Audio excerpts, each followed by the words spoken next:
Assalamualaikum warahmatullahi wabarakatuh. Senang ya bisa ketemu lagi walaupun lewat video. Mudah-mudahan bisa memahamkan mahasiswa saya. Nah, kita kali ini akan membahas tentang pengantar statistika. Jadi biar enak kita ngobrolnya. Ini saya tampilkan wajah saya biar bayangannya itu seolah-olah ada di kelas walaupun realitanya ada di rumah. Jadi ini saya pakai juga pakaian yang santai-santai. Nah, baik, kita kali ini akan membahas tentang pengantar statistik. Nanti sampai saya berikan ini PowerPoint, juga saya fasilitasi pakai PDF kurang lebih yang bentuknya seperti ini. Jadi ada dua di Google Classroom. Baik, di pengantar statistika kali ini saya hanya akan ngobrol-ngobrol aja. Perkenalan diri sudah ya. Kita masuk ke sini. Jadi saya bacakan aja di PDF-nya. Mungkin kalau belum jelas bisa dilihat di Google Classroom. Yang pertama saya kenalkan dulu, ada istilah yang ada dua ya. Ada istilah statistik, ada yang namanya statistika, yaitu hampir serupa tapi tak sama. Jadi serupanya itu ada yang berkaitan dengan keilmuan, ada yang berkaitan dengan data. Nah, apa itu bedanya? Jadi statistika itu banyak asal katanya. Kalau dari bahasa Inggris, statistik itu dari kata state-nya itu adalah negara. Jadi zaman dulu itu statistika itu nama keilmuannya. Jadi ada tambahan A di belakangnya itu nama keilmuan. Jadi ilmu yang mempelajari tentang statistik.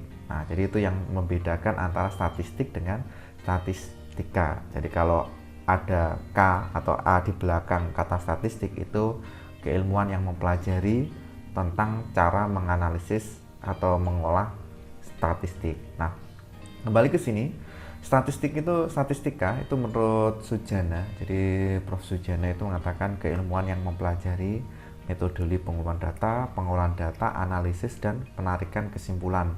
Nah, berdasarkan pengumpulan data yang dilakukan. Ini ada juga versi Olsen dan James, silahkan nanti dibaca. Jadi secara umum itu gambaran statistika itu adalah keilmuan yang mempelajari atau menganalisis tentunya dengan metodologi. Nah, itu yang dianalisis itu dari mulai tahap mengumpulkan, mengolah data sampai menarik kesimpulan. Tentunya data yang dikumpulkan merupakan data yang empiris atau yang bisa dianalisis. Nah, jadi tidak semua data. Nah, gambaran umumnya statistik nanti ada, ini yang pertama dikategorikan ada dua, ada statistik deskriptif, ada yang namanya statistik inferensial. Nah, bedanya apa kedua ini? Jadi ada statistik deskriptif sama inferensial, keduanya mempunyai perbedaan. Jadi kalau statistik deskriptif, statistikanya itu statistik atau data statistiknya itu tidak ditarik kesimpulan, jadi tidak ada kesimpulan. Contoh, nanti ada membaca tabel, membuat tabel, jadi kita membaca dari tabel itu tidak ditarik kesimpulan, oh hasilnya bagus enggak, jadi cuma menginformasikan. Nah, kalau modelnya menginformasikan itu namanya statistika deskriptif, jadi harus tahu. Nah, kalau nanti sampai menarik kesimpulan, oh misal nanti jadi ada dua data, dari data tersebut ada yang lebih bagus, ada yang kurang bagus kesimpulannya. Oh, data yang pertama ada korelasi atau ada hubungan dengan data yang kedua. Nah, itu namanya statistika inferensial. Jadi saya ulang lagi, statistik dari wujudnya itu dibagi menjadi dua. Ada yang deskriptif, yang tidak menarik kesimpulan, dan ada statistika inferensial yang digunakan untuk menyimpulkan apakah ada perbedaan, apakah ada kaitan dari dua data yang sudah ada. Nah, berikutnya dari statistika tersebut kita nanti akan menemukan data, nanti ada dua, ada data diskrit, ada data kontinu. Jadi kedua data itu ada bedanya, data diskrit sama kontinu. Bedanya di mana, Pak? Data diskrit itu bedanya itu datanya itu terpisah-pisah. Contoh, jumlah siswa. Jumlah siswa kan biasanya 4, 5. Pokoknya data diskrit itu datanya itu bulat lah, kasarnya membulat. Tidak bisa di parsial. Contoh yang lazim, Pak. Contohnya itu adalah ya tadi, jumlah siswa, jumlah penduduk, jumlah meja, Nah, kenapa dia dikatakan data diskrit? Contoh, nggak ada kan jumlah siswa di kelas A berapa? 4,5, kan nggak mungkin. Jadi jumlah siswa itu yang paling 4, 5, 6, 7. Nah, kalau yang bentuknya itu bulat seperti itu, nggak bisa separuh, tidak bisa di tengah-tengahnya itu tidak bisa dikasih, namanya data diskrit. Nah, kalau data kontinu itu data yang ya namanya kontinu, terus tersambung. Jadi di tengah-tengahnya itu bisa memungkinkan. Biasanya nanti akan muncul rentang lah. Oh, contoh tinggi badan. Jadi tinggi badan misalkan 140 sampai 190 tinggi badan mahasiswa yang ada di IAIN Ponorogo, misal seperti itu. Jadi bisa jadi 140,0005. Nah, memungkinkan. Nah, kalau datanya yang memungkinkan padat sekali, namanya data kontinu. Sehingga contohnya ya tinggi badan, berat badan, nilai ujian siswa kan tidak hanya 80-70, mungkin bisa jadi 80,025 juga memungkinkan. Nah, kalau datanya yang padat, yang artinya di tengah-tengahnya itu bisa kemungkinan ada, namanya data kontinu. Jadi biar enak itu gambarannya, kalau diskrit datanya itu bulat, nilainya bulat. Kalau kontinu nilainya itu di tengah-tengahnya itu padat. Jadi tengah-tengahnya padat. Jadi bayangannya diskrit itu bulat datanya, kalau kontinu ya padat datanya. Jadi di tengah-tengahnya memungkinkan. Nah, yang perlu digarisbawahi, nanti data itu ada yang berupa kualitatif, ada yang kuantitatif. Kalau statistika itu nanti kalau kualitatif biasanya bentuknya nominal. Jadi nominal itu misalkan jenis kelamin, laki-laki, perempuan. Terus kemudian jenis pekerjaan, guru, dosen, petani, kemudian nelayan, terus kemudian apa lagi, namanya nominal. Jadi secara umum kalau datanya itu kita membuat data, menyebar angket, nama, alamat, terus kemudian jenis kelamin. Nah, itu namanya data nominal. Jadi dia sudah terspesifikasi nama, jadi tidak bisa dihitung, tapi nanti bisa kita boboti. Jadi tidak bisa dihitung itu belum tentu tidak bisa dibobot ya. Jadi bisa diboboti sehingga nanti prosesnya bisa dihitung. Jadi yang saya perkenalkan dulu, ada yang namanya data nominal. Contohnya nama, jenis kelamin, jenis pekerjaan, alamat, rumah, dan seterusnya. Jadi kalau nanti buat angket, kan biasanya angket itu tidak langsung pertanyaan ya. Nama siapa, alamat mana, nomor WhatsApp berapa. Nah, itu kalau dinamakan data apa namanya? Data nominal, harus bisa menjawab. Nah, lain lagi data ordinal. Data ordinal itu biasanya ya kita membuat angket, ada apa ya? Ada bentuknya itu kurang lebih seperti itu.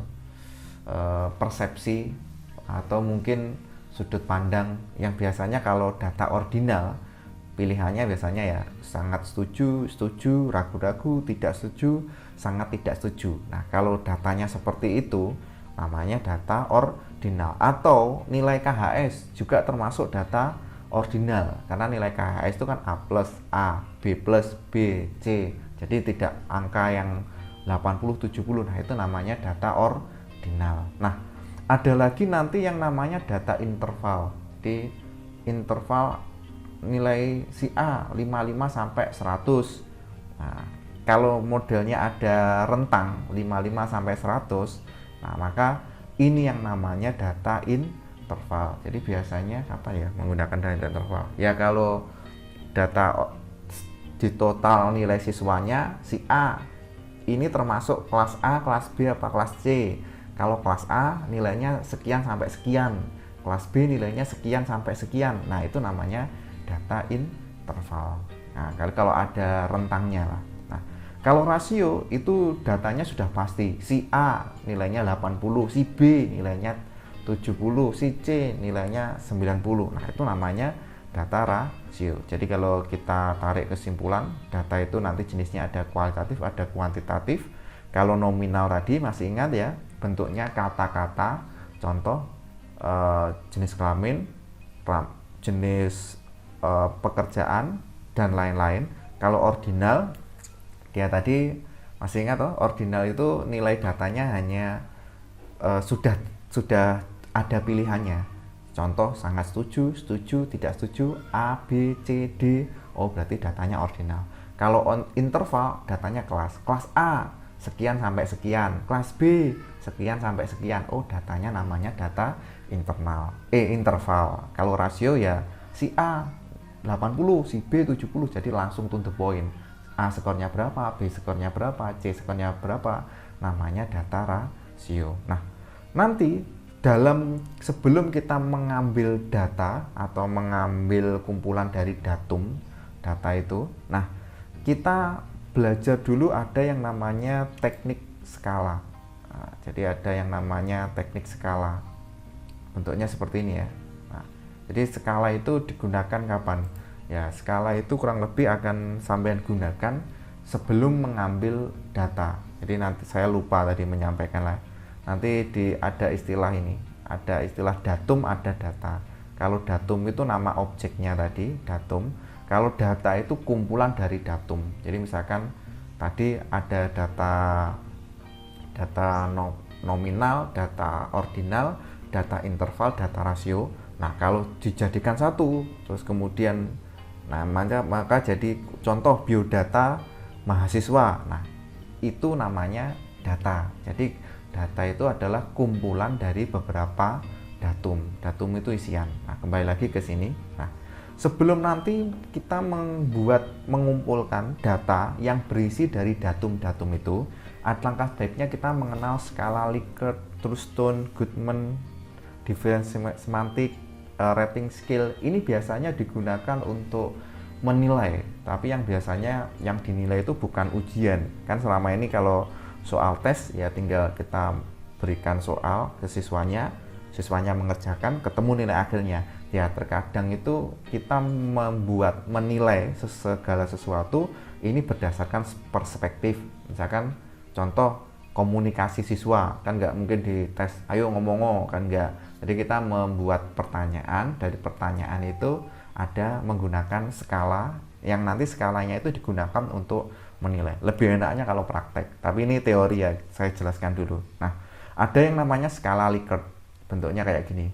Ciri-cirinya, kalau skala Likert itu option jawaban dari pernyataan itu, dia sudah mengkategorikan menjadi ini 1, 2, 3, 4, 5. Kadang 5, kadang 4. Nah, intinya ada pilihan sangat setuju, setuju, kurang setuju, tidak setuju, dan sangat tidak setuju. Nah, yang perlu diingat, skala Likert itu jenisnya ada yang positif, ada yang negatif. Kalau positif, semakin sangat tidak setuju, nilainya semakin rendah.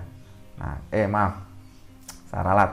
Kalau semakin sangat setuju, nilainya semakin tinggi. Kalau tidak setuju, nilainya semakin rendah. Jadi orang itu kalau di skala Likert yang positif itu kalau dia setuju, sangat setuju, nilainya semakin tinggi. Kalau sangat jelek, nilainya semakin rendah. Nah, ada juga yang negatif. Kalau negatif kebalikannya. Kalau sangat setuju, nilainya justru semakin rendah, tapi sangat tidak setuju, nilainya semakin sangat tidak setuju semakin tinggi. Kok saya bingung, Pak? Nah, contoh pertanyaan itu gini, saya senang dengan pembelajaran daring saat ini. Jadi semakin dia senang, ini sangat SS itu sangat setuju ya, nilainya semakin tinggi, jadi dikasih 5. Kalau ini 5, 4, 3, 2, 1. Jadi modelnya seperti itu. Jadi kita beri skor 5, 4, 3, 2. Jadi semakin sangat senang, nilainya semakin tinggi. Ini semakin rendah, semakin rendah. Ini bisa jadi pernyataan positif negatif, Pak. Bisa. Contoh, pernyataannya tidak saya senang dengan pembelajaran, tapi ini saya tidak senang dengan pembelajaran daring saat ini. Jadi semakin sangat setuju, nilainya semakin rendah. 1, 2, 3, 4, 5. Jadi prinsipnya itu biasanya bisa dianalisis apakah dia itu Likert positif atau negatif dilihat dari pernyataannya. Nah, mungkin seperti itu gambarannya. Praktek habis ini nanti saya jelaskan. Nah, untuk perhitungannya nanti menyusul. Nah, kadang angket itu juga tidak pakai metode Likert, jadi metode Thurston. Jadi diingat-ingat, kalau nanti buat angket kok bentuknya seperti ini. Nah, Ini nama metodenya membuatnya berarti menggunakan skala Likert. Lain lagi kalau Thurston. Thurston itu pilihannya adalah ini. Nah, ya dan tidak. Jadi nanti bisa juga dilihat di PDF ini. Jadi selain Likert ada lagi yang namanya Thurston. Thurston itu bentuknya ya kurang lebih seperti ini. Pilihannya itu jadi dia itu pernyataan responden itu dia pilih dengan cara mencentang. Nah, Thurston. Ini bentuknya kayak gini lah. Mungkin lebih jelas kayak ini. Ini dia mencentang. Manakah yang nah semakin banyak centang berarti dia semakin setuju atau semakin sesuai, cocok. Nah, itu namanya skala Thurston. Biasanya ini dipilih di mana ya? Di kedokteran. Jadi misalkan sampai pernah tes COVID nggak? Kalau pernah tes COVID itu apakah kamu merasakan pusing, mual? Nah, kalau semakin banyak centangnya, nah itu berarti nanti tanda-tanda COVID. Nah, biasanya itu yang sering menggunakan skala Thurston itu kedokteran, kemudian pelayanan. Nah, menggunakan skala Thurston bentuknya centang kayak gini. Nah, lain lagi kalau Goodman. Oh iya, ini yang biasanya di COVID itu Goodman. Nah, biasanya contohnya apakah kamu mengalami sakit bawaan? Ya tidak, ya tidak. Nah, kalau ya tidak itu namanya skala Goodman. Jadi harus tahu, yang nggak boleh itu adalah sampean ini pakai angket skala ini tapi nggak tahu ini termasuk namanya skala apa. Jadi biar ingat ya. Jadi saya ingatkan ini Thurston centang. Nah, kalau Goodman ya tidak. Kalau diferensial semantik dia pakainya ini.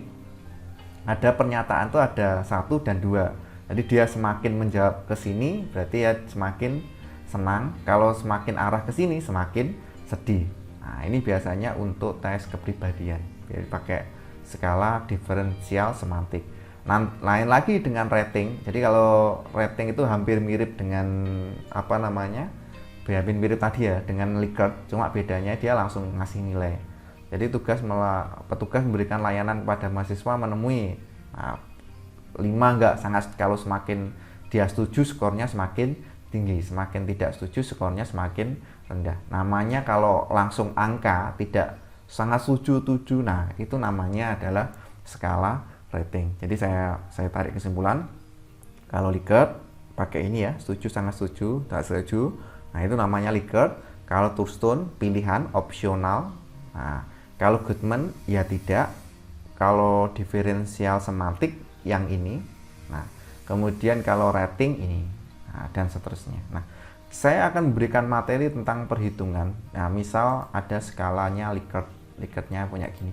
Jadi, saya membuat angket dengan skala Likert. Kan kayak gini. Ada 20 butir pernyataan. Jadi, buat pernyataannya ini sebanyak 20. Nah, respondennya itu adalah mahasiswa sebanyak 40 orang. Jadi respondennya kan ada 40 orang. Nah, kemudian tentunya kalau skala Likert itu diberikan, kita akan mengecek si anak itu termasuk kategori yang gimana dari total nilainya. Jadi misalkan si A setelah mengisi ini sangat setuju kan dia centang ya. Centang atau silang dari angket kita, kemudian kita total respondennya dari siswa tersebut bagaimana. Nah, sekarang kita akan melihat ini, kalau ini kan pernyataan, tapi kalau nanti ini secara umum. Jadi secara umum anak tersebut itu yang atau responden tersebut itu termasuk yang bagaimana, sangat setuju, kurang setuju, tidak setuju dari beberapa pernyataan yang kita berikan. Nah, baik, kembali lagi kita coba ya hitung, kemudian ya keliru. Jadi saya ulangi lagi. Nah, cara menginterpretasikan gini. Jadi ada tadi sudah saya jelaskan. Misal ini adalah angket untuk menilai pelayanan mahasiswa. Jadi ada 20 butir pernyataan terkait dengan pelayanan yang diberikan oleh staf yang ada di fakultas kepada mahasiswa. Ada 20 pernyataan, misal apakah melayani tepat waktu, sangat setuju, kurang setuju, tidak setuju. Nah, si anak itu mengisi itu. Nah, kita nanti di interpretasi ini kita akan menilai secara umum anak tersebut itu jadi menilai si orang itu sangat setuju nggak pelayanan baik atau enggak, pelayanannya sudah baik atau tidak. Nah, Caranya membuat apa namanya, interpretasinya secara umum dari beberapa pernyataan itu. Secara umum apakah layanannya sudah baik atau enggak, ini kita buat ini skala tanggapan. Nah, bagaimana cara membuatnya? Pertama, kita cari skor maksimum dari soal ini. Rumusnya ini, skor maksimum banyak butir angket dikali banyak responden kali 5. Banyak butir angketnya berapa? Soalnya ada berapa? Oh, soalnya tadi ada berapa? Ada 20, ya kan? Terus banyak respondennya tadi ada 40. Nah, 5 itu dari mana, Pak? 5 itu nilai maksimum.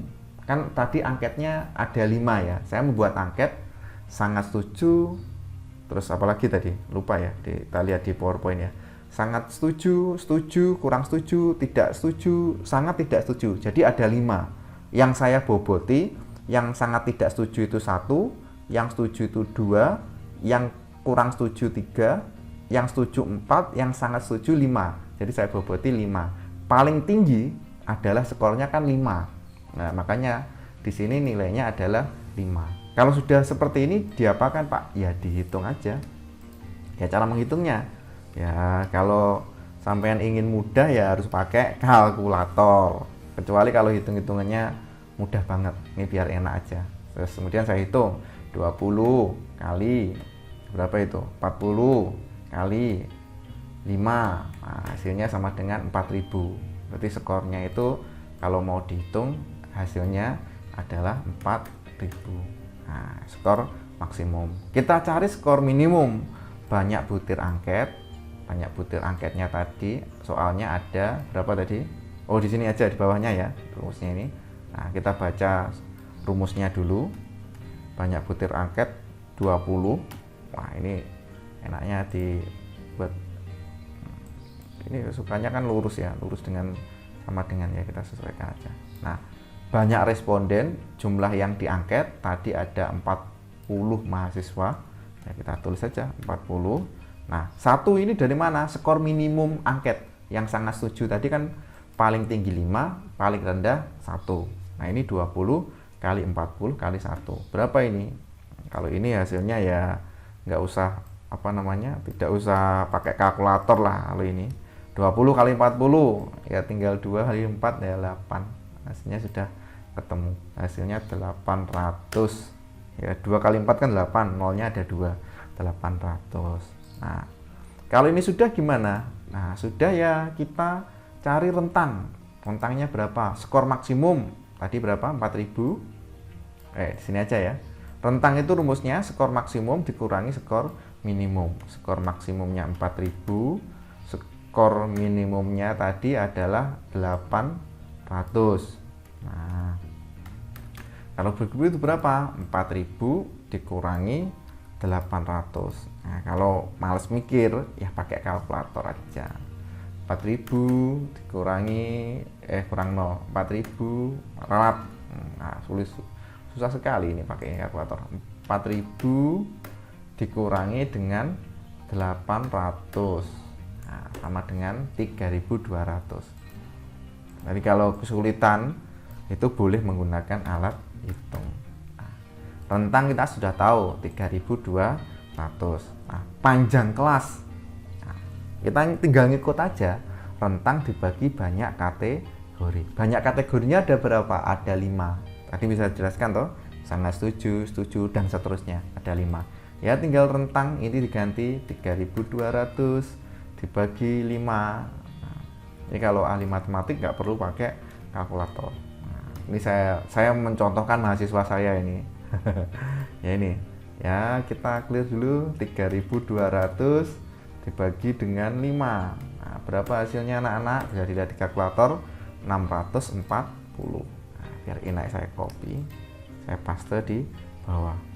640. Ini kita del aja 640. Nah, kita sudah tahu panjang kelasnya. Nah, kalau sudah, kita akan membuat ini interpretasinya. Mohon maaf saya taruh di bawah ya, biar nggak pecah. Nah, cara menaruh di bawahnya itu menggunakan yang ada di sini.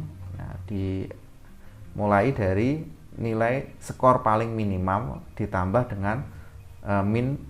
Nanti kurang lebih bentuknya ini, cuma bentuk yang ini saya kurang suka, nanti kita modifikasi ya. Ini karena ini dari buku ya, S min sampai S min plus P. Caranya gimana Pak? Caranya ya seperti ini. Ini kembali ke mana buatnya ini. Nah, skor minimumnya paling minimum tadi berapa? Nah, ini 800, maksimum 4000. Jadi kita tulis ini 800 sampai biasanya pakai strip ini ya. Sampai berapa? Sampai 800 tambah P. P itu panjang kelas 640. Ya, kita kalkulator aja lah, males saya. Nah, 800 tambah 640 sampai dengan 1440. Oke, bisa ya? Nah, bawahnya berapa? Yang paling kanan atau 1440 ini kita taruh dulu 1440 ya, sampai dengan berapa? 40 ini sampai dengan spasi. Nah, tinggal ini. Nah, kita kalkulator lagi. Mana kalkulatornya? Ini kita kalkulator ditambah dengan berapa tadi? Panjang kelasnya tadi 640 tambah dengan 640. Nanti kalau ada kekeliruan dikoreksi sendiri ya. Oh, ketemunya nilainya adalah 2080. Nah, 2080. Nah, bawahnya berapa? Ya kita ulangi terus sampai ketemu nanti 4000. 2080. Nah, sampai dengan ini. Nah, sampai dengan berapa tadi? Ini ditambah dengan 640. Nah, hasilnya 2720. 2720. Nah, ini kita lanjutkan lagi. Nah, sampai yang terakhir 2720 sampai dengan berapa? 2720. Nah, ini tambah lagi, tambah 640. Hasilnya sama dengan ini 3360. 33, aduh salah tak. Nah, salah 3360 kalau nggak salah ya. Nah, sekarang tinggal yang terakhir 3360 tambah 640. Hasilnya 4000. Nah, ini kita taruh di bawah ini 3360 sampai dengan 4000. Nah, cara bacanya gimana? Misal anak tersebut, jadi saya tadi kan menilai pelayanan staf fakultas terhadap mahasiswa. Misal total si A, nilai totalnya itu dari menjawab pernyataan tersebut kan ditotal ya, dari 20 pernyataan itu ditotal. Oh, ternyata skor dia itu adalah 2500. Oh, berarti layanan yang diberikan oleh fakultas dirasa cukup. Nah, jadi cukup, layanannya masuk cukuplah dari 40 siswa tersebut, dirasa cukup. Nah, kemudian kalau maaf ya, bukan si A, si B, si C ya, dari nilai totalnya itu dari seluruh mahasiswa responden tersebut ya. Dari seluruh responden tersebut ternyata skornya itu adalah layanannya itu adalah ini berapa? 3500. Jadi responden yang sudah mengisi tadi layanannya ternyata 3600. Oh, berarti layanannya sangat baik. Jadi ini digunakan, interpretasi ini digunakan dalam rangka untuk melihat hasil anak nyebar angket tersebut, layanannya itu termasuk gimana? Sangat jelek, cukup, baik, sangat baik. Mungkin sementara itu dulu dari saya untuk pengantar statistik. Saya mohon maaf kalau ada kekurangan atau penjelasan yang mungkin masih belibet ya, masih pertama dan kemudian ini masih baru pakai media, jadi saya masih adaptasi lagi. Mungkin sementara itu dulu dari saya cukupkan pertemuan hari ini. Sekian, wassalamualaikum warahmatullahi wabarakatuh.